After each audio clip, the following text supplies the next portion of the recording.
participants. Good day, mister. How are you feeling today? I'm feeling nervous.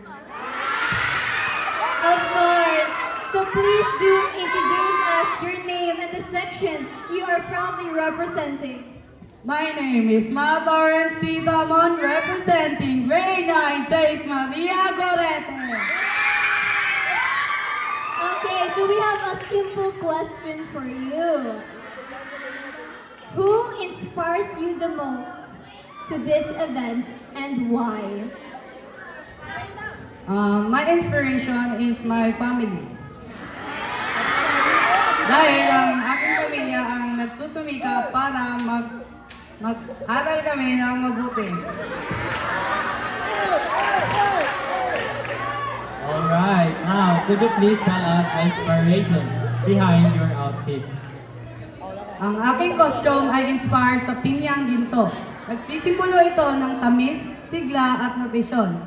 At pinalilibutan ito ng masustansya na pagkain katulad ng gulay at prutas. Ipinapaalala ng aking kasuotan na kapag inalagaan natin ang ating kapaligiran, papalitan tayo nito ng masustansya at saganang pagkain na nagpapalakas sa ating katawan. Kaya sabay-sabay natin isigaw at isapuso ang nutrisyon at kalikasan ating pangalagaan. And I thank you.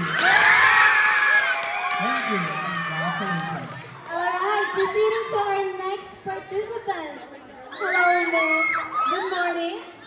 How are you feeling today? Feeling nervous. Could you please share us your name and the section you are proudly representing? My name is Glency C. Daraman, representing Great Dan Bishop Manju! Thank you so much for introducing yourself. Now here's our simple question. What's the first thing you did when you found out that you'd be representing your section? The first thing I did when I found out that I was going to represent my section is I was so nervous because at the time of that I thought Lorelia was going to represent this, but Mom Waino said that I'm the one who will represent. So in that case, I was so scared because I don't know how to feel, and that's all. Thank you. We'd also love to know more about your outfit. Could you share with us your meaning and inspiration behind your outfit?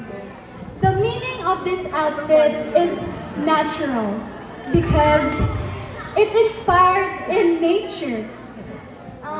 It reminded us to eat real foods, fresh foods, and not junk foods or processed food. And my inspiration of this is my classmates who worked hard for this, and also my makeup artists who make my makeup today. Thank you. Let's give her a round of applause.